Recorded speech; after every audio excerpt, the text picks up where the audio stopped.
এই গণভোটের রায় বাস্তবায়ন না হওয়া, এটা যদি বাস্তবায়ন না হয় এই সংকট বাংলাদেশের রাজনৈতিক সংঘাতের দিকে নিয়ে যেতে পারে।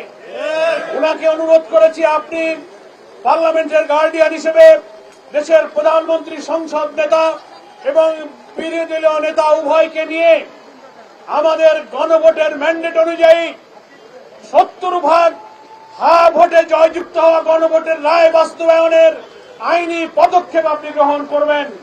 তিনি আমাদেরকে এইটুকু আশ্বস্ত করেছেন, স্পিকার হিসেবে আমি নিরপেক্ষ, তবু এই সংকট নিরসনে আমি মাননীয় প্রধানমন্ত্রীর সাথে বিরোধী নেতার সাথে কথা বলে আমার সাধ্য অনুযায়ী আমি একটা উদ্যোগ গ্রহণ করব।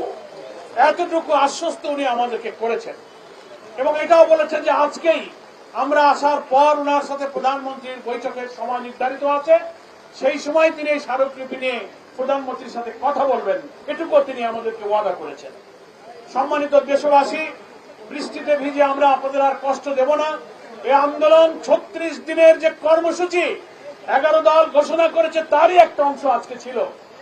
আগামীকাল জাতীয় সেমিনার হবে ডিপ্লোমা ইঞ্জিনিয়ার্স ইনস্টিটিউট সকাল 10টায়। 11 দলীয় শীর্ষ নেতারা সেখানে উপস্থিত থাকবেন। বিরোধী দলীয় নেতা ডক্টর শফিকুর রহমান সহ 11 দলের শীর্ষ নেতারা সেখানে বক্তব্য রাখবেন। আপনাদের সেখানে সকলকে আমন্ত্রণ জানাই। আপনারা যে কষ্ট করে এই স্মারকলিপি প্রদানের অনুষ্ঠানে হাজার হাজার রাজধানীবাসী সমবেত হয়ে বৃষ্টিকে উপেক্ষা করে যে দেশপ্রেম, জুলাইয়ের রক্তের প্রতি যে শ্রদ্ধা প্রদর্শন করেছেন, আমি 11 দলের পক্ষ থেকে আপনাদের আগারও সেই রক্তিম শুভেচ্ছা জানিয়ে আজকের এই কর্মসূচি এখানেই সমাপ্ত ঘোষণা করছি।